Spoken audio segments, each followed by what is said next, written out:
ಶ್ರೀನಿವಾಸಪುರದಲ್ಲಿ ಮಾವಿನ ಮಹೋತ್ಸವ. ರೈತರು ಸಾರ್ವಜನಿಕರನ್ನ ಒಂದೇ ವೇದಿಕೆಗೆ ತಂದ ಇಂದಿರಾ ರೆಡ್ಡಿ.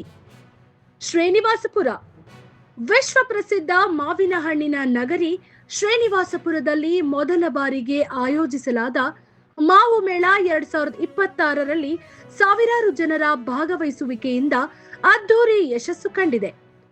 ರೈತರ ಸಮಸ್ಯೆಗಳಿಗೆ ಧ್ವನಿಯಾಗಿ, ಕೃಷಿ ಸಂಸ್ಕೃತಿಯ ಸಂಭ್ರಮವಾಗಿ ಮತ್ತು ಜನಪರ ಕಾಳಜಿಯ ಪ್ರತೀಕವಾಗಿ ಈ ಮೇಳ ಗಮನ ಸೆಳೆಯಿತು. ಶ್ರೀ ಬಾಲಾಜಿ ಎಜುಕೇಶನಲ್ ಟ್ರಸ್ಟ್ ವತಿಯಿಂದ ಸಮಾಜ ಸೇವಕಿ, ಶಿಕ್ಷಣ ತಜ್ಞೆ ಹಾಗೂ ಜನಪರ ಹೋರಾಟಗಾರ್ತಿಯಾಗಿ ಗುರುತಿಸಿಕೊಂಡಿರುವ ಇಂದಿರಾ ರೆಡ್ಡಿರವರ ನೇತೃತ್ವದಲ್ಲಿ 2 ದಿನಗಳ ಕಾಲ ನಡೆದ ಈ ಮೇಳ ಶ್ರೀನಿವಾಸಪುರದ ಇತಿಹಾಸದಲ್ಲಿ ಹೊಸ ಅಧ್ಯಾಯ ಬರೆದಿದೆ. ಮೇಳವನ್ನ ಕೆಆರ್ಎಸ್ ಪಕ್ಷದ ರಾಜ್ಯಾಧ್ಯಕ್ಷ ರವಿ ಕೃಷ್ಣ ರೆಡ್ಡಿ, ಮಾವು ಬೆಳೆಗಾರರ ಸಂಘದ ಅಧ್ಯಕ್ಷ ನೀಲಟೂರು ಚಿನ್ನಪ್ಪ ರೆಡ್ಡಿ ಹಾಗೂ ಇಂದಿರಾ ರೆಡ್ಡಿರವರು ಮಾವಿನ ಸಸಿಗೆ ನೀರುಣಿಸುವ ಮೂಲಕ ಉದ್ಘಾಟಿಸಿದರು. ಈ ಸಂದರ್ಭದಲ್ಲಿ ರೈತರ ಬದುಕು, ಕೃಷಿಯ ಮಹತ್ವ ಹಾಗೂ ಪರಿಸರ ಸಂರಕ್ಷಣೆಯ ಸಂದೇಶವನ್ನ ಜನರಿಗೆ ತಲುಪಿಸಲಾಯಿತು. ಕಾರ್ಯಕ್ರಮದಲ್ಲಿ ಮಾತನಾಡಿದ ಇಂದಿರಾ ರೆಡ್ಡಿರವರು, ವಿಶ್ವ ಪ್ರಸಿದ್ಧ ಮಾವು ಬೆಳೆಯುವ ಶ್ರೀನಿವಾಸಪುರದ ರೈತರಿಗೆ ಇಂದಿಗೂ ಸಮರ್ಪಕ ಬೆಲೆ ದೊರೆಯುತ್ತಿಲ್ಲ ಎಂಬ ನೋವನ್ನ ವ್ಯಕ್ತಪಡಿಸಿದರು. ರೈತರ ಉತ್ಪನ್ನಗಳಿಗೆ ಉತ್ತಮ ಮಾರುಕಟ್ಟೆ ವ್ಯವಸ್ಥೆ ಕಲ್ಪಿಸುವ ಉದ್ದೇಶದಿಂದಲೇ ಈ ಮಾವು ಮೇಳ ಆಯೋಜಿಸಲಾಗಿದೆ ಎಂದು ತಿಳಿಸಿದರು. ಮೇಳದಲ್ಲಿ ಸುಮಾರು 15ಕ್ಕೂ ಹೆಚ್ಚು ವೈವಿಧ್ಯಮಯ ಸ್ಟಾಲ್ಗಳು ಗಮನ ಸೆಳೆದವು. ವಿವಿಧ ಬಗೆಯ ಮಾವಿನ ಹಣ್ಣುಗಳು, ಮಾವಿನ ice cream, jalebi, juice, milkshake ಸೇರಿದಂತೆ ಹಲವು ವಿಶೇಷ ಆಹಾರ ಪದಾರ್ಥಗಳು ಜನರನ್ನ ಆಕರ್ಷಿಸಿದವು. ಕೃಷಿ ಪರಿಕರಗಳು, ಸಾವಯವ ಉತ್ಪನ್ನಗಳು ಹಾಗೂ ದೇಸಿ ವಸ್ತುಗಳ ಪ್ರದರ್ಶನ ರೈತರಿಗೆ ಉಪಯುಕ್ತ ಮಾಹಿತಿಯನ್ನ ಒದಗಿಸಿತು. ಮಕ್ಕಳಿಗಾಗಿ ವಿಶೇಷ ಮನರಂಜನಾ ಆಟಗಳು, ಕುಟುಂಬಗಳಿಗಾಗಿ ವಿನೋದ ಕಾರ್ಯಕ್ರಮಗಳು ಹಾಗೂ ಕೃಷಿ ಮಾಹಿತಿ ಕೇಂದ್ರಗಳು ಮೇಳಕ್ಕೆ ಮತ್ತಷ್ಟು ಮೆರುಗು ನೀಡಿದವು. ಸಂಜೆ ನಡೆದ ಮಿಮಿಕ್ರಿ, ಜಾನಪದ ನೃತ್ಯ, ಸಂಗೀತ ಹಾಗೂ ಸಾಂಸ್ಕೃತಿಕ ಕಾರ್ಯಕ್ರಮಗಳು ಸಾವಿರಾರು ಪ್ರೇಕ್ಷಕರನ್ನ ರಂಜಿಸಿದವು. ಇದೇ ವೇಳೆ ಶ್ರೀನಿವಾಸಪುರ ತಾಲೂಕಿನ ರೈತರು, ಸಮಾಜ ಸೇವಕರು ಹಾಗೂ ವಿವಿಧ ಕ್ಷೇತ್ರಗಳಲ್ಲಿ ಸಾಧನೆ ಮಾಡಿದ ಗಣ್ಯರನ್ನ ಸನ್ಮಾನಿಸಿ ನೆನಪಿನ ಕಾಣಿಕೆ ನೀಡಿ ಗೌರವಿಸಲಾಯಿತು. ಈ ಕಾರ್ಯಕ್ರಮವು ಸಮಾಜದ ವಿವಿಧ ವರ್ಗಗಳ ಸೇವೆಯನ್ನ ಗುರುತಿಸಿ ಗೌರವಿಸುವ ವೇದಿಕೆಯೂ ರೂಪುಗೊಂಡಿತು.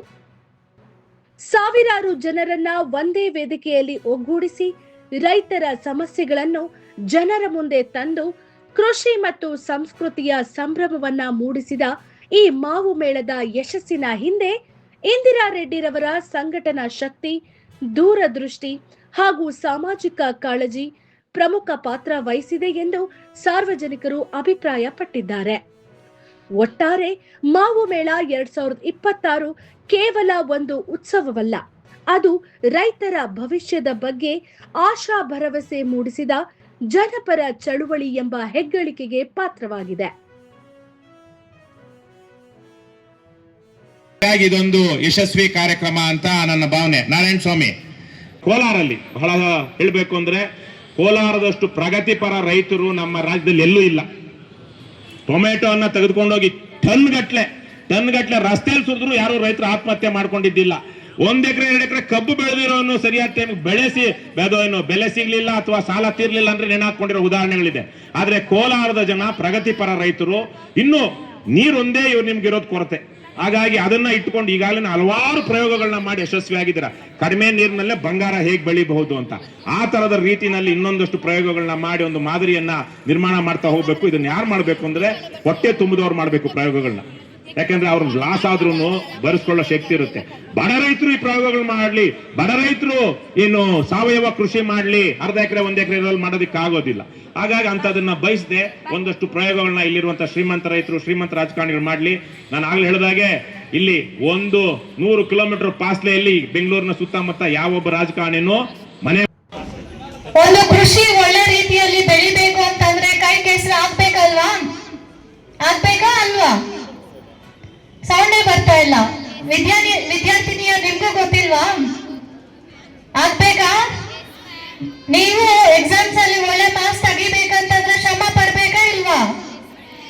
ಯಾವ ರೀತಿಯಲ್ಲಿ ಓದಬೇಕು? ಕಾಪಿ ಹೊಡೆದು ತಗೊಂಡೋಗಿ ಸಾಧ್ಯನಾ? ಸೊ ಅದೇ ನಿಟ್ಟಿನಲ್ಲಿ ರೈತರು ಸಹ ಇವತ್ತು ಕೆಮಿಕಲ್ ಮೊರೆ ಹೋಗ್ತಾ ಇದ್ದಾರೆ.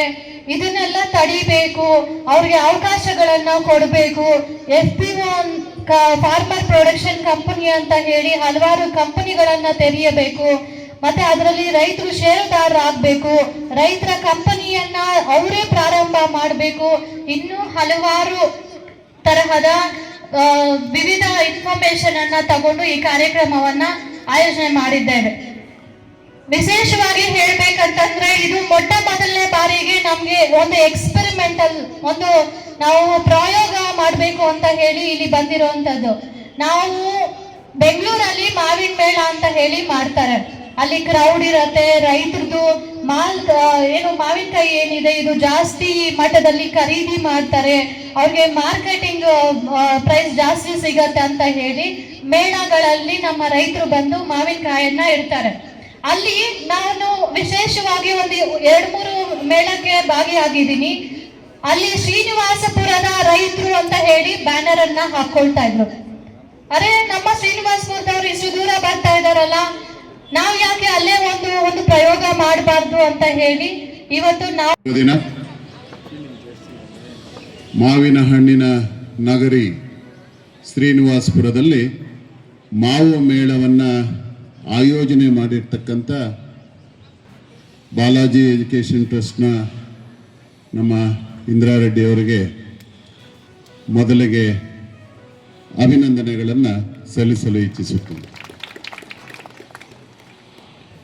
ಈ ಒಂದು ಮೇಳದ ಪ್ರಯತ್ನ ತುಂಬ ಚೆನ್ನಾಗಿದೆ. ಆದರೆ ಶ್ರೀನಿವಾಸಪುರದಲ್ಲಿ ಮಾವಿಗೆ ಕೊರತೆ ಇಲ್ಲ. ಆದ್ದರಿಂದ ಮೋಸ್ಟ್ಲಿ ಮಾವು ಮೇಳ ಅಂತೇಳಿ ಮಾಡಿರೋದಕ್ಕೆ ಜನ ಕಮ್ಮಿ ಆದ್ರೇನೋ ಅಂತ ಅನಿಸುತ್ತೆ. ನಾನು ಸಂತೋಷ ಬರಲಿ. ಇನ್ನೊಂದೇನೆಂದರೆ ಒಂದಷ್ಟು ದೊಡ್ಡ ಮಟ್ಟದಲ್ಲಿ ಒಂದು ಕಾರ್ಯಕ್ರಮ ಆಯೋಜನೆ ಮಾಡ್ಬೋದಾಗಿತ್ತು. ಪ್ರಪ್ರಥಮ ಬಾರಿಗೆ ಮಾಡಿದ್ದಾರೆ, ತುಂಬ ಆಶಾದಾಯಕ. ಇಂತಹ ಕಾರ್ಯಕ್ರಮಗಳು ಇನ್ನೂ ಹೆಚ್ಚಿಗೆ ಆಗಬೇಕಾಗಿದೆ. ನಮ್ಮ ಭಾಗ ಬರಡು ಭೂಮಿ, ನೀರಾವರಿ ಇಲ್ಲದೆ ಕೊರಗಿ ಹೋಗಿದ್ದೀವಿ, ಯಾವುದೇ ನದಿ ಮೂಲಗಳಿಲ್ಲದೆ ಸೊರಗಿ ಹೋಗಿದ್ದೀವಿ. ಈ ಭಾಗದ ಕೂಗು ಹಾಹಾಕಾರ ನೀರಿಗಾಗಿ ನಮ್ಮದು ಯಾವಾಗಲೂ ಇದೆ. ಆ ನೀರಿನ ಅಭಾವದಿಂದನೇ ನಾವು ವಾರ್ಷಿಕ ಬೆಳೆಯಾದ ಮಾವಿನ ಬೆಳೆಯ ಮೇಲೆ ಅವಲಂಬಿತರಾಗಿ ಮಾವನ್ನ ಅತಿ ಹೆಚ್ಚಿಗೆ ಬೆಳೆಯಲು ಇಚ್ಛಿಸುತ್ತೇವೆ. ಅಂದರೆ 1 ಎಕರೆ 1 ಗುಂಟೆ, 1 ಗುಂಟೆಯಿಂದ ಎಷ್ಟು ಎಕರೆ ಜಮೀನಿದ್ರೂ ಸಹ ಅದರಲ್ಲಿ ಒಂದು ಮಾವಿನ ಮರವನ್ನು ನೆಡಬೇಕು, ಅದರಿಂದ ಜೀವನ ಸಾಗಿಸಬೇಕು ಅನ್ನೋ ಮಟ್ಟಕ್ಕೆ ನಮ್ಮ ರೈತರು ಇವತ್ತು ಮಾವಿನ ತೋಟಗಳನ್ನು ಹಾಕಿದ್ದಾರೆ ಈ ಭಾಗದಲ್ಲಿ. ಯಾಕಂದರೆ ನೀರಾವರಿ ಇಲ್ಲ. ನಮ್ಮ ದುರಾದೃಷ್ಟ, ನಮ್ಮನ್ನು ಆಳ್ವಿಕೆ ಮಾಡ್ತಾ ಇರ್ತಕ್ಕಂಥ ಯಾವುದೇ ಸರ್ಕಾರಗಳು ಈ ಭೂಭಾಗದಲ್ಲಿ ಒಂದಷ್ಟು ನೀರಾವರಿ ಯೋಜನೆಗಳನ್ನು ತರಬೇಕು ಅನ್ನೋ ಕಾರ್ಯಕ್ರಮಗಳನ್ನು ಹಮ್ಮಿಕೊಳ್ಳೇ ಇಲ್ಲ. DK ರವಿ ನಮ್ಮ ಜಿಲ್ಲಾಧಿಕಾರಿಗಳಾಗಿದ್ದಂತಹ ಸಂದರ್ಭದಲ್ಲಿ ಪ್ರಪ್ರಥಮ ಬಾರಿಗೆ ನಮ್ಮ ಊರಿನಿಂದ ಪ್ರಾರಂಭವಾಗಿದ್ದು, ನೀಲಟೂರು ಅಂತ ಶ್ರೀನಿವಾಸಪುರ ಪಕ್ಕದಲ್ಲೇ. ಆ ಒಂದು ವರ್ಷ ನಾವು ಚುನಾವಣೆಯನ್ನು ಬಹಿಷ್ಕರಿಸಿದ್ವಿ, ಲೋಕಸಭಾ ಚುನಾವಣೆಯನ್ನು. ನಮಗೆ ನೀರು ಕೊಡದೇ ಇದ್ರೆ ನಾವು ಮತ ಹಾಕಲ್ಲ ಅಂತ. ಆವಾಗ ಕೇಳಿದ್ವಿ, ನಾವೇ ಕೇಳಿದ್ದು, ನಿಮಗೆ ನದಿ ಮೂಲಗಳಿಂದ ಒಳ್ಳೆಯ ನೀರು ಕೊಡಲಿಕ್ಕೆ ಸಾಧ್ಯವಾಗದಿದ್ದರೆ ಕೊಳಚೆ ನೀರಾದರೂ ನಮ್ಮ ಭಾಗಕ್ಕೆ ಕೊಡಿ ಅಂತ. ಸಮಸ್ಯೆಗಳು ತುಂಬ ಇದೆ. ಇಲ್ಲಿ ಏನಂತಿದೆ ಅಂತ ಹೇಳಿದ್ರೆ, ಇವತ್ತು ಬೆಳಗ್ಗೆ 6 ಗಂಟೆವರೆಗೆ ಕೂಲಿಯವರೆಲ್ಲ ಟ್ರ್ಯಾಕ್ಟರ್ ಹತ್ಕೊಂಡು ಕಾಯಿ ಬಿಡಿಸ್ಕೊಂಬರಕ್ಕೆ ಹೋಗ್ತಾರೆ. ಅಲ್ಲಿ ಬಿಡಿಸ್ಕೊಬರುವಾಗ ಅವ್ರು ಕೇಳ್ತೀವಿ, ಏನಕ್ಕೆ ಈ ಥರ ಕ್ವಾಲಿಟಿ ಈ ಥರ ಅಧ್ವಾನ ಆಗ್ತಾ ಇದೆ, ಕಾಯಿ ನೋಡಿದ್ರೆ ಅಷ್ಟು ಚೆನ್ನಾಗಿದೆ ಅಂತೇಳಿ. ಇವ್ರು ಕೊಡೋ ರೇಟ್ಗೆ 2 ರೂಪಾಯಿ 3 ರೂಪಾಯಿಗೆ ನಾವೇನು ಒಂದೊಂದು ಕಾಯಿ ಬಿಡ್ಸೋಕೆ ಆಗತ್ತನಪ್ಪ. ಮೇಲೆ ಮಾನ ಹತ್ತೀವಿ, ಜೋರಾಗಿ ಉದುರಿಸ್ಬಿಟ್ಟು ಬಂದು ಹಾಕ್ತಾ ಇದೀವಿ. ಏನು ಪರಿಸ್ಥಿತಿ ಏನಕ್ಕೆ ಆ ಥರ ಆಗ್ತಾ ಇದೆ ಅಂದರೆ, ಇವತ್ತು ಮಾರ್ಕೆಟಲ್ಲಿ ಕಾಯಿ ಎತ್ಕೊಂಡು ಹಾಕಿದಾಗ ಅದು ರೈತರ ತೂಕ ಹಾಕೊಂಡು ಹೋದ್ರೆ ಮಾರ್ಕೆಟಲ್ಲಿ ಇರೋರು ಒಪ್ತಾ ಇಲ್ಲ. ಅವ್ರು ಹಾಕಿದ್ದೆ ತೂಕ, ಅವ್ರು ಹಾಕಿದ್ದೆ ರೇಟು. ಇವತ್ತು ಕಾಯಿ ಆಗ್ಬಿಟ್ಟು ಬಂದ್ರೆ ಮಾರ್ಕೆಟಲ್ಲಿ ಅವರು 2-3 ದಿನ ಆದಮೇಲೆ ಒಂದು ಚೀಟಿ ಕಳಿಸ್ತಾರೆ, ಮತ್ತೆ ಫೋನ್ ಮಾಡಿ ಹೇಳ್ತಾರೆ ನಿಮ್ದು ಇಷ್ಟು ಟೆನ್ ಆಗಿದೆ, ನಿಮ್ದು ಇಷ್ಟು ರೇಟ್ ಹೋಗಿದೆ. ಆವತ್ತಿನ ದಿನ ಕಾಯಿಗೆ 3 ದಿನ ಆದ್ಮೇಲೆ, ಯಾಕಂದ್ರೆ ಕಾಯಿ ತಿಂದು ಹಣ್ಣಾಗಿ ತಿಂದು ಖಾಲಿ ಆಗಿರುತ್ತೆ, ಆವಾಗ ರೇಟು ಮತ್ತೆ ತೂಕ ತಿಳಿಸ್ತಾ ಇದ್ದಾರೆ ಮಾರ್ಕೆಟ್ ಅಲ್ಲಿ ಇರೋರ್ಗು. ಈ ಸೆಂಟ್ರಲ್ ಇರೋರ್ಗಿಂದ ತುಂಬಾ ತೊಂದರೆ ಆಗ್ತಾ ಇದೆ. ಇದು ಮುಂದಿನ ದಿನಗಳಲ್ಲಿ ಅದಕ್ಕೆ ಒಂದು ಏನೋ ಪರಿಹಾರ ಕೊಡಬೇಕು ರೈತರಿಗೆ, ಮತ್ತೆ ಅದಕ್ಕೆ ಏನೋ ಒಂದು ದಾರಿ ತೋರಿಸ್ಕೊಡ್ಬೇಕು. ಇದೇ ತರ ಹೋಗ್ತಾ ಇದೆ ಶ್ರೀನಿವಾಸಪುರ ರೈತರು ಆತ್ಮಹತ್ಯೆಗಳು, ಮತ್ತೆ ಅದೇ ಬೇರೆದ್ರಲ್ಲಿ ನೋಡಿ ಕಬ್ಬು, ಬೇರೆ ಜಿಲ್ಲೆಗಳಲ್ಲಿ ಕಬ್ಬು ನಾಶ ಆಗ್ತಾ ಇದೆ, ಮತ್ತೆ ಬೆಳೆ ಹಾಳಾಗ್ತಾ ಇದೆ, ಸೂಸೈಡ್ ಮಾಡ್ಕೊಂತ ಇದಾರೆ, ನೇಣು ಹಾಕೊಂತ ಇದಾರೆ. ಅದೇ ಶ್ರೀನಿವಾಸಪುರ ಇರೋ ರೈತರಲ್ಲಿ ತುಂಬಾ ಧೈರ್ಯವಂತರು, ಯಾಕಂದ್ರೆ ಏನೇ ನಷ್ಟ ಆಗ್ಲಿ ನಾವು ಬದುಕೋ ದಾರಿಗೆ ಇನ್ನು ಈ ವರ್ಷ ಇಲ್ಲ, ಮತ್ತೆ ಮೊದಲಿನ ವರ್ಷ ಸಿಗುತ್ತೆ ನಮ್ಗೆ, ಇವತ್ತಿಲ್ಲ ನಾಳೆ ಸಿಗುತ್ತೆ ನಾವು ಧೈರ್ಯದಿಂದ ಬದುಕ್ತಾ ಇದ್ದಾರೆ. ಅವ್ರಿಗೆ ಮುಂದಿನ ರೈತರಿಗೆ ಏನಾದ್ರು ಒಂದು ದಾರಿ ತೋರಿಸ್ಕೊಡ್ಬೇಕು. ಅದು ತೋರಿಸ್ಕೊಡ್ಬೇಕಂದ್ರೆ ಮುಂದಿನ ದಿನದಲ್ಲಿ ನಾವೇ ಮುಂದ್ಗಡೆ ಯಾರು ಒಳ್ಳೆಯವರು ಅಂದ್ಬಿಟ್ಟು ತೀರ್ಮಾನ ಮಾಡಿ ಅದನ್ನ ನಿರ್ಧಾರ ಮಾಡಿದ್ರೆ ಮಾತ್ರ ನಮ್ಮ ಜನರಿಗೆ ಅರ್ಥ ಆಗತ್ತೆ. ದಯವಿಟ್ಟು ಮುಂದಿನ ದಿನಗಳಲ್ಲಿ ನೋಡಿ ನೀವೇ ಯೋಚನೆ ಮಾಡಿಬಿಟ್ಟು ನಿರ್ಧಾರ ತಗೊಳ್ಳಿ. ಇಷ್ಟೊಂದು ಹೇಳಿ ಸಾರಿ 20 ದಿನಗಳ ಹಿಂದೆಯಿಂದ ನಮ್ಮ ಪ್ರಯತ್ನ ಇವತ್ತಿಗೆ ಮುಕ್ತಾಯ ಆಗಿದೆ. ಈ ಕಾರ್ಯಕ್ರಮದ ಉದ್ದೇಶ ಇಲ್ಲಿನ ಸ್ಥಳೀಯ ರೈತರಿಗೆ ನಾವು ಅನುಕೂಲ ಮಾಡಿಕೊಡ್ಬೇಕು. ಮತ್ತೆ ಇವತ್ತು ಆಗ್ಲೇ ನಮ್ಮ ಸ್ನೇಹಿತರೊಬ್ರು ಹೇಳ್ತಾ ಇದ್ರು, ನಮಗೆ ಪಟಾಕಿ ಬೇಕು ಅಂತಂದ್ರೆ ಬೇರೆ ಊರಿಗೆ ಎಲ್ಲಿ ಮ್ಯಾನುಫ್ಯಾಕ್ಚರ್ ಮಾಡ್ತಾರೆ ಅಲ್ಲಿಗೆ ಹೋಗಿ ಖರೀದಿ ಮಾಡ್ಕೊಂಡು ಬರ್ತೀವಿ. ಆ ಲೆವೆಲಲ್ಲಿ ಏನು ಬ್ರ್ಯಾಂಡಿಂಗ್ ನಿರ್ಮಾಣ ಮಾಡ್ಕೊಂಡಿದ್ದಾರೆ. ಆದರೆ ಶ್ರೀನಿವಾಸಪುರದ ಜನತೆ ಪ್ರಕೃತಿಯಿಂದ ಬರ್ತಕ್ಕಂತಹ ಈ ಮಾವನ್ನ ಬೇರೆ ಎಲ್ಲೋ ಹೋಗಿ ಮಾರಾಟ ಮಾಡ್ಕೊಳ್ಳುವಂತಹ ಪರಿಸ್ಥಿತಿಯಲ್ಲಿದ್ದೀವಿ. ಬೇರೆಯವರು ನಮ್ಮ ಪ್ರದೇಶಕ್ಕೆ ಬಂದು ಖರೀದಿ ಮಾಡ್ಕೋಬೇಕು, ಆಗ ಮಾತ್ರ ನಮ್ಮ ಒಂದು ವಿಶೇಷತೆ ಗೊತ್ತಾಗುತ್ತೆ ಅಂತ ಹೇಳಿ ಆ ಒಂದು ಇಂಟೆನ್ಷನ್ ಇಟ್ಕೊಂಡೇ ಈ ಕಾರ್ಯಕ್ರಮ ಮಾಡಿರ್ತಕ್ಕಂಥದ್ದು. ಇಲ್ಲಿ ಗೊತ್ತಿದೆ ನಮಗೆ ಮಾವು ಬೆಳೆಗಾರರು ಜಾಸ್ತಿ ಇದ್ದಾರೆ, ಇಲ್ಲಿ ಖರೀದಿ ಆಗಲ್ಲ, ಎಲ್ಲರ ಮನೆಯಲ್ಲೂ ಮಾವು ಸೀಸನ್ ಬಂತು ಅಂತಂದರೆ ಎಲ್ಲರ ಮನೆಯಲ್ಲೂ ಮಾವು ಇರುತ್ತೆ. ಆದ್ರೂ ಮೇಳ ಕಂಡಕ್ಟ್ ಮಾಡಿದ್ದೀವಿ ಅಂತಂದರೆ ವ್ಯಾಪಾರ ಮಾಡೋ ಉದ್ದೇಶ ಅಲ್ಲ. ಇಲ್ಲಿನ ತಳಿಗಳನ್ನು, ಇಲ್ಲಿನ ವೆರೈಟಿಗಳನ್ನು ಬೇರೆ ಪ್ರದೇಶದಲ್ಲಿ ನಾವು ಪರಿಚಯ ಮಾಡಿಕೊಡ್ಬೇಕು. ಮೀಡಿಯಾ ಮುಖಾಂತರ, ಸೋಷಿಯಲ್ ಪ್ಲಾಟ್ಫಾರ್ಮ್ಸ್ ಮುಖಾಂತರ ನಮ್ಮ ಶ್ರೀನಿವಾಸಪುರದ ಹೆಮ್ಮೆಯನ್ನು, ಈ ಒಂದು ಐಡೆಂಟಿಟಿನ ನಾವು ಪ್ರಸಿದ್ಧ, ನಮ್ಮ ವಿಶ್ವ ಪ್ರಸಿದ್ಧ ಅಂತ ಹೇಳಿದ್ರೆ ಸಾಕಾಗಲ್ಲ. ಆದರೆ ರೈಟ್ ಪ್ಲಾಟ್ಫಾರ್ಮನ್ನು, ವೇದಿಕೆಯನ್ನು ಕಲ್ಪಿಸ್ಕೊಡೋದು ಈ ಮಾವಿನ ಮೇಳದ ಉದ್ದೇಶ ಆಗಿತ್ತು. ಈ ಒಂದು ಮಾವಿನ ಮೇಳ ನಾವು ಪ್ಲ್ಯಾನ್ ಮಾಡಿದಾಗ ಇಲ್ಲಿರುವಂತಹ ನನ್ನ ಎಲ್ಲ ಸ್ನೇಹಿತರು ಮುಂದೆ ಬಂದು ಈ ಕಾರ್ಯಕ್ರಮದಲ್ಲಿ ನಾವು ಕೈ ಜೋಡಿಸ್ತೀವಿ ಅಂತ ಹೇಳಿ ಸಾಕಷ್ಟು ಪ್ರಯತ್ನಗಳನ್ನು ಮನೆ ಮಠ ಬಿಟ್ಟು ನಮಗೋಸ್ಕರ, ಈ ಶ್ರೀನಿವಾಸಪುರ ರೈತರಿಗೋಸ್ಕರ ಶ್ರಮ ಪಟ್ಟಿದ್ದಾರೆ.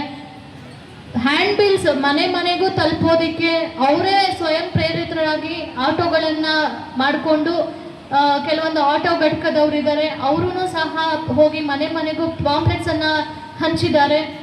ಅದೇ ನಿಟ್ಟಿನಲ್ಲಿ ಇಲ್ಲಿರ್ತಕ್ಕಂತಹ ನಮ್ಮವರೇನೆ ಬ್ಯಾನರ್ಸ್ ಕಟ್ಸಿದ್ದಾರೆ, ಅವರೇ ಹತ್ತಿ ಕಟ್ಟಿದ್ದಾರೆ. ಯಾಕಂದರೆ ನಮ್ಮ ಕಾರ್ಯಕ್ರಮ ಇದು, ನಮ್ಮ ಪ್ರದೇಶದ ಕಾರ್ಯಕ್ರಮ, ನಮ್ಮ ರೈತರಿಗೆ ಅನುಕೂಲ ಆಗತ್ತೆ. ಹಾಗಾಗಿ ನಮ್ಮ ರೈತರು ಬೆಳೆಯೋದಕ್ಕೋಸ್ಕರ ಏನು ಬೇಕಾದರೂ ನಾವು ಮಾಡ್ತೀವಿ ಅನ್ನುವಂತಹ ಉದ್ದೇಶದಿಂದ ಯಾರಿಗೆ ಹೆಮ್ಮೆ ಆಗ್ತಾ ಇದೆಯೋ ಇಲ್ವೋ ನಂಗೆ ಗೊತ್ತಿಲ್ಲ. ನಮ್ಮ ಟೀಮ್ ವರ್ಕ್ ಏನು ಕೆಲಸ ಮಾಡಿದೆ ನನಗೆ ಸಾಕಷ್ಟು ಹೆಮ್ಮೆ ಇದೆ. ಸಾಕಷ್ಟು ನಾಯಕರುಗಳು ನನ್ನ ಜೊತೆ ಇದ್ದಾರೆ ಅನ್ನೋ ಪ್ರೌಡ್ ಫೀಲಿಂಗ್ ಇದೆ. ಗುಲಾಮರಾಗಿದ್ದಾಗ ಮಾತ್ರ ಅವರು ನಮ್ಮ ಹಿಂದೆ ನಮ್ಮ ಜೊತೆಗಿದ್ದಾಗ ಭಯ ಆಗುತ್ತೆ, ಅವರು ಎಲ್ಲಿ ಯಾವ ಟೈಮಲ್ಲಿ ಏನು ಮಾಡ್ತಾರೋ ಅಂತ. ಆದರೆ ಇವತ್ತು ಹೆಮ್ಮೆಯಿಂದ ಹೇಳ್ತೀನಿ, ಶ್ರೀನಿವಾಸಪುರದ ಲೋಕಲ್ ನಾಯಕತ್ವ, ಯುವ ಜನಾಂಗ ನಮ್ಮ ಜೊತೆ, ನಮ್ಮ ಟೀಮ್ ಆಗಿದ್ದಾರೆ. ಅವರಿಂದ ಈ ಒಂದು ಯಶಸ್ಸಾದ ಕಾರ್ಯಕ್ರಮ, ದೊಡ್ಡ ಮಟ್ಟದ ಕಾರ್ಯಕ್ರಮ ಮಾಡೋದಕ್ಕೆ ಸಾಧ್ಯ ಆಯಿತು. ಆಮೇಲೆ ಇಲ್ಲಿ ಚೇರ್ ವ್ಯವಸ್ಥೆ ಮಾಡಿರ್ತಕ್ಕಂಥದ್ದು, ಬೆಳಗ್ಗೆಯಿಂದ ಜನರು ಬರ್ತಾ ಇರ್ತಾರೆ, ಹಾಗಾಗಿ ಅವರು ಕೂತ್ಕೊಳ್ಳಿ, ಬಿಸಿಲು ಜಾಸ್ತಿ ಇದೆ ಅಂತ ಹೇಳಿ ಚೇರ್ ವ್ಯವಸ್ಥೆ ಮಾಡಿರುವಂಥದ್ದು. ಕೆಲವೊಂದು ಸುದ್ದಿಗಳು ಹರಿದಾ ಇರ್ತಾ ಇತ್ತು, ಅಲ್ಲಿ ಚೇರ್ಗಳು ಖಾಲಿ ಇತ್ತು ಅದು ಇದು ಅಂತ. ಆದರೆ ನಮ್ಗೆ ಯಾವುದೋ ರಿಗ್ರೆಟ್ ಫೀಲ್ ಆಗಲಿಲ್ಲ. ಚೇರ್ಗಳು ಖಾಲಿ ಇದ್ರೂ ಅಂಗಡಿಗಳಲ್ಲಿ ನೋಡಿದ್ರೆ ವ್ಯಾಪಾರಸ್ಥರಿಗೆ ವ್ಯಾಪಾರ ಆಗಿದೆ, ಮಾವು ಖರೀದಿದಾರರಿಗೆ ಮಾವು ಖರೀದಿಯನ್ನು ಮಾಡ್ತಾ ಇದ್ದಾರೆ. ಇನ್ನು ನಮ್ಮ ತಂಡನೂ 100 ಜನ ಇದ್ದಾರೆ, ಹೋಗ್ತಾ ನಾವು ಆಲ್ರೆಡಿ ಸ್ಟಾಲ್ ಇಟ್ಟಿರೋವಂಥವ್ರಿಗೆ ಮೊದಲನೇದಾಗಿ ಧನ್ಯವಾದ ಹೇಳಬೇಕು. ಅವರು ಸಪೋರ್ಟ್ ಮಾಡಿಲ್ಲ ಅಂತಂದಿದ್ರೆ ಇವತ್ತು ಕಾರ್ಯಕ್ರಮನೂ ಆಗ್ತಾ ಇರಲಿಲ್ಲ. ಸೊ ಹಾಗಾಗಿ ಸ್ಟಾಲ್ಸ್ ಅವರನ್ನು ಸಹ ಬಂದು ನಮಗೆ ಸಪೋರ್ಟಿವ್ ಆಗಿ ನಿಂತ್ಕೊಂಡ್ರು. ಮತ್ತೆ ಅವ್ರಿಗೂ ಸಾಕಷ್ಟು ಬಿಸ್ನೆಸ್ ಆಗ್ತಾ ಇದೆ. ಮತ್ತೆ ವಿಶೇಷತೆ ಏನು ಅಂತಂದ್ರೆ ಆರ್ಗ್ಯಾನಿಕ್ ಆಗಿ ಮ್ಯಾಂಗೋಸ್ನ ಬೆಳೆಯುವಂಥವ್ರು, ಆರ್ಗ್ಯಾನಿಕ್ ಆಗಿ ಟೀ ಪೌಡರ್ ಅನ್ನ ಮಾಡುವಂಥವ್ರು, ಆರ್ಗ್ಯಾನಿಕ್ ಆಗಿ ಪಿಕಲ್ಸ್ ಮಾಡುವಂಥವ್ರು FPO ಪ್ಲಾಟ್ಫಾರ್ಮ್ಸ್ನ ಇಂಟ್ರೊಡ್ಯೂಸ್ ಮಾಡಿಸಿದ್ರು. ಅವ್ರಿಗೆ ಸಿಕ್ಕಿರುವಂಥ ಅವಕಾಶಗಳನ್ನು ಯುಟಿಲೈಸ್ ಮಾಡಿಕೊಂಡು ಯಾವ ರೀತಿಯಲ್ಲಿ ಬೆಳೆದಿದ್ದಾರೆ ಅಂತ ಹೇಳಿದ್ರು. ಮತ್ತೆ ಏಲಕ್ಕಿ, ಬಾಳೆಹಣ್ಣು ಆಚೆ ಎಲ್ಲ ನಾವು ನೋಡಿದ್ರೆ 106 ರೂಪಾಯಿ ತಗೊಳ್ತಾರೆ ಕೆಜಿಗೆ. ಆದ್ರೆ ಇಲ್ಲಿ ಅವರು ರೈತರು ಇಲ್ಲಿಗೆ ಬಂದು 60 ರೂಪಾಯಿ ಕೆಜಿಗೆ ಮಾರಾಟ ಮಾಡ್ಕೊಂಡಿದ್ದಾರೆ. ಈ ಎಲ್ಲಾನು ಡೈರೆಕ್ಟ್ ಮ್ಯಾನುಫ್ಯಾಕ್ಚರ್ ಇಂದ ಕನ್ಸ್ಯೂಮರ್ಗೆ ಹೋಗುವಂತಹ ಪ್ರಯತ್ನ. ಸೊ ಇಲ್ಲಿ ಹಲವಾರು ಜನ ಇಲ್ಲಿ ಬಂದು ಪ್ಲಾಟ್ಫಾರ್ಮ್ ಅನ್ನ ಕ್ರಿಯೇಟ್ ಮಾಡ್ಕೊಂಡಿದ್ದಾರೆ. ಮತ್ತೆ ವಿಶೇಷವಾಗಿ ಹೆಣ್ಮಕ್ಳು ನೆನ್ನೆ ಎಲ್ಲ ಬಂದು ಕೂತ್ಕೊಂಡು ಮಾತಾಡ್ತಾ ಇದ್ರು. ನಮ್ಮದೇ ತೋಟ ಇದೆ, ನಾವೇನೇ ಪಿಕಲ್ಸ್ ಹಾಕ್ತೀವಿ, ನಾವೇನೇ ಮ್ಯಾಂಗೋಸ್ ಜಾಮ್ ಮಾಡ್ತೀವಿ, ನಾವೇನೇ ವ್ಯಾಲ್ಯೂ ಅಡಿಷನ್ ಮಾಡಿ ಅಕ್ಕಪಕ್ಕದ ಮನೆಯಲ್ಲಿ ಮಾರಾಟ ಮಾಡ್ಕೊಳ್ತಾ ಇದ್ದೀವಿ ಅಂತ. ಅಂದ್ರೆ ಸೀಸನ್ ಬಂತು ಅಂತಂದ್ರೆ ವ್ಯಾಪಾರ ಮಾಡೋದಿಕ್ಕೆ ಎಲ್ಲಾ ತರಹದ ಜ್ಞಾನ ನಮ್ಮ ಹೆಣ್ಮಕ್ಳಲ್ಲೂ ಇದೆ ಇಲ್ಲಿ. ಸೊ ಆ ಹೆಣ್ಮಕ್ಳಿಗೆ ರೈಟ್ ಪ್ಲಾಟ್ಫಾರ್ಮ್ ಬೇಕಾಗಿದೆ ಇವತ್ತು. ಆ ಪ್ಲಾಟ್ಫಾರ್ಮ್ ಕೊಡೋದಕ್ಕೆ ಈ ಮೇಳದಲ್ಲಿ ನಾವು ಅಲೈನ್ಸ್ ಆಗಿ ಏನು FPO ಮಾಡಿದ್ವಿ, ಫಾರ್ಮರ್ ಪ್ರೊಡಕ್ಷನ್ ಕಂಪನಿ ಅಂತ. ನಮ್ಮ FPO ಮುಂದಿನ ದಿನಗಳಲ್ಲಿ ಸಾಕಷ್ಟು ರೈತರಿಗೆ ಬೆನಿಫಿಟ್ ಕೊಡುತ್ತೆ ಅಂತ ಹೇಳಿ ನಮ್ಗಂತೂ ಭರವಸೆ ಇದೆ. ಯಾಕಂದ್ರೆ ಎಷ್ಟೋ ಯುವ ನಾಯಕರು ನನ್ನ ಅಕ್ಕಪಕ್ಕದಲ್ಲಿ ಕೂತಿರ್ತಕ್ಕಂಥವ್ರು, ವಿಶೇಷವಾಗಿ ರೈತ ಸ್ಥಾನದಲ್ಲಿ ಕೂತಿರ್ತಕ್ಕಂಥವ್ರು, ಅವರು ಎಕ್ಸ್ಪೆಕ್ಟ್ ಮಾಡ್ತಾ ಇದ್ದಾರೆ ನಾವು ಏನೋ ಒಂದು ವಿಭಿನ್ನವಾಗಿ ಪ್ರಯತ್ನ ಮಾಡ್ತಾ ಇದ್ದೀವಿ, ಮಾಡೋಣ ಅಂತ. ಇವತ್ತು ಮೊನ್ನೆಯಿಂದ ನಮ್ಮ ಕೈಯಲ್ಲಿ ಸಿಗ್ದಿರ ಇರುವಂತಹವರು ಒಬ್ಬರೇ ಈ ಗುಂಪಿನಲ್ಲಿ ನರೇಂದ್ರ ಅವರು ಶ್ರೀ ಬಾಲಾಜಿ ಎಜುಕೇಶನಲ್ ಟ್ರಸ್ಟ್ನ ಟ್ರೆಷರರ್ ಆಗಿ, ಖಜಾಂಚಿ ಆಗಿ ಕೆಲಸ ಮಾಡ್ತಾ ಇದ್ದಾರೆ.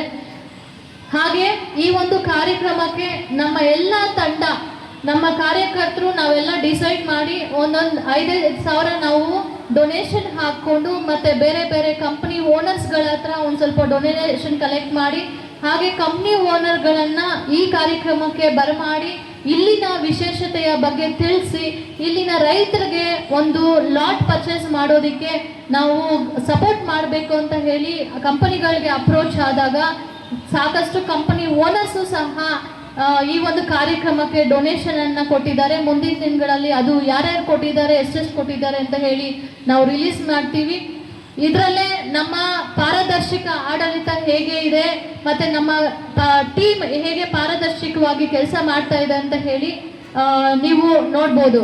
ನಮಗೆ ದೇವರು ಅಷ್ಟೋ ಕೊಟ್ಟಿದ್ದಾರೆ. ನಮ್ಮ ಎಲ್ಲರಿಗೂ ತಿನ್ನೋದಕ್ಕೆ ಉಡೋದಕ್ಕೆ ಕಷ್ಟ ಇಲ್ಲ. ಆದರೆ ನಮಗೆ ಗೊತ್ತಿರುವಂತಹ ಜ್ಞಾನವನ್ನ ಟ್ರಾನ್ಸ್ಫಾರ್ಮ್ ಮಾಡಬೇಕು, ನಮಗೆ ಗೊತ್ತಿರುವಂತಹ ಅವಕಾಶಗಳನ್ನು ಮತ್ತೊಬ್ಬರಿಗೆ ಕೊಡಬೇಕು.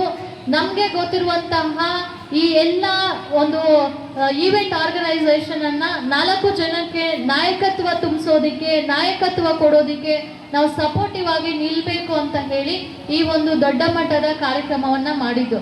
ಮೊದಲನೇ ದಿನ ನಿನ್ನೆ ವಿವಿಧ ಸಂಘಟನೆಗಳ ಮುಖಂಡರು ಬಂದಿದ್ರು, KRS ಪಕ್ಷದ ಗೌರವಾಧ್ಯಕ್ಷರು ರವಿಕೃಷ್ಣ ರೆಡ್ಡಿ ಅವರು ಬಂದಿದ್ರು. ಹಾಗೆ ಇಲ್ಲಿನ ಲೋಕಲ್ ಡಿಪಾರ್ಟ್ಮೆಂಟ್ ಅಧಿಕಾರಿಗಳು ಸಹ ನಮಗೆ ಯಾರೆಲ್ಲ ಸಪೋರ್ಟಿವ್ ಆಗಿ ನಿಂತಿದ್ರು ಅವರು ಬಂದಿದ್ರು. ಪೊಲೀಸ್ ಡಿಪಾರ್ಟ್ಮೆಂಟ್ ಎಸ್ಪೆಷಲಿ ಸೇಫ್ಟಿ ಮತ್ತೆ ಪಾರ್ಕಿಂಗ್ ಸಮಸ್ಯೆ ಆಗಬಾರ್ದು ಅಂತ ಹೇಳಿ ನಿನ್ನೆಯಿಂದ ಪಾಪ ಅವ್ರ ಜೀಪ್ ಇಲ್ಲೇ ಇದೆ ನೋಡ್ತಾ ಇದ್ದೀವಿ. ಅವರು ಸಹ ಸೆಕ್ಯೂರಿಟಿ ಕೊಟ್ಟು ಸಾಕಷ್ಟು ಸಪೋರ್ಟ್ ಮಾಡಿದ್ದಾರೆ. ಮತ್ತೆ KEB ಅಧಿಕಾರಿಗಳು ನಮಗೆ ಲೈಟ್ ವ್ಯವಸ್ಥೆ ಬೇಕಾಗಿದೆ ಅಂತ ಅಂದಿದ ತಕ್ಷಣ ಅವರೂ ಸಹ ಕರೆಂಟ್ ವ್ಯವಸ್ಥೆ ಮಾಡಿಕೊಟ್ಟು ಸಪೋರ್ಟ್ ಮಾಡಿದ್ದಾರೆ. ಅದೇ ನಿಟ್ಟಿನಲ್ಲಿ ಹಾರ್ಟಿಕಲ್ಚರ್ ಡಿಪಾರ್ಟ್ಮೆಂಟು ರೈತರಿಗೆ ದಯವಿಟ್ಟು ತಿಳಿಸಿ ಕಾರ್ಯಕ್ರಮ ಒಳ್ಳೆಯ ರೀತಿಯಲ್ಲಿ ಆಗ್ತಾ ಇದೆ, ಇಲ್ಲಿನ ರೈತರು ಬರಬೇಕು, ಅವರು ವೆರೈಟಿಗಳನ್ನು ಪರಿಚಯ ಮಾಡಿಸ್ಬೇಕು ಅಂತ ಹೇಳಿದಾಗ ತಿಳಿಸಿದ್ದೀವಿ ಅಂತ ಹೇಳಿದ್ರು. ವಾಟ್ ಎವರ್ ಅವ್ರ ಸಪೋರ್ಟ್ ನಮಗೂ ಸಿಕ್ಕಿತ್ತು, ಅವ್ರಿಗೂ ಧನ್ಯವಾದಗಳನ್ನು ತಿಳಿಸ್ತೀನಿ. ಅದೇ ನಿಟ್ಟಿನಲ್ಲಿ ಬಹಳ ಮುಖ್ಯವಾಗಿ ಇವತ್ತು ಫಾಸ್ಟ್ ಆಗಿ ಎಲ್ಲರಿಗೂ ಸ್ಪ್ರೆಡ್ ಆಗುವಂತಹ ಒಂದು ಕ್ಷೇತ್ರ ಅಂತಂದ್ರೆ ಅದು ಸೋಷಿಯಲ್ ಮೀಡಿಯಾ ಆಗಿರ್ಬೋದು, ನ್ಯೂಸ್ ಪೇಪರ್ ಆಗಿರ್ಬೋದು, ಮತ್ತೆ ಮಾಧ್ಯಮ ಒಂದು ಪ್ಲಾಟ್ಫಾರ್ಮ್ ಆಗಿರ್ಬೋದು. ಸೊ ಎಲ್ಲ ರೀತಿಯಲ್ಲೂ ನಮಗೆ ಬಹಳಷ್ಟು ನಿರೀಕ್ಷೆಗೂ ಮೀರಿ ಸಾಕಷ್ಟು ಸಪೋರ್ಟ್ ನಿಮ್ಮೆಲ್ಲರ ಕಡೆಯಿಂದ, ಪತ್ರಕರ್ತರ ಮೂಲಕ, ಮಾಧ್ಯಮದವರ ಮೂಲಕ, ಸೋಷಿಯಲ್ ಮೀಡಿಯಾ ಪ್ರಮೋಟರ್ಗಳ ಮೂಲಕ ಹೆಚ್ಚಾಗಿ ವಾಲಂಟಿಯರ್ಸ್ ಆಗಿ ಬಂದು ನಾವು ಪ್ರಮೋಟ್ ಮಾಡ್ತೀವಿ ಅಂತ ಹೇಳಿದ ಕಾರಣಕ್ಕೆ ನಿನ್ನೆ ಇವತ್ತು ಎಲ್ಲ ಸಾಕಷ್ಟು ಮುಳಬಾಗಲಿಂದ, ಕೋಲಾರಿಂದ, KGF ಕಡೆಯಿಂದ, ಬಂಗಾರಪೇಟೆ ಕಡೆಯಿಂದ, ಮಾಲೂರಿಂದ, ಇನ್ನೂ ಕೆಲವರು ಬೆಂಗಳೂರಿಂದನೂ ಸಹ ನಮಗೆ ಪರಿಚಯ ಇರ್ತಕ್ಕಂತಹ ಹಲವು ವ್ಯಕ್ತಿಗಳು ಇಲ್ಲಿ ಬಂದು ಶ್ರೀನಿವಾಸಪುರದ ಮಾವಿನ ವಿಶೇಷತೆಯನ್ನ ಪರಿಚಯ ಮಾಡಿಕೊಂಡು ಹೋಗಿದ್ದಾರೆ.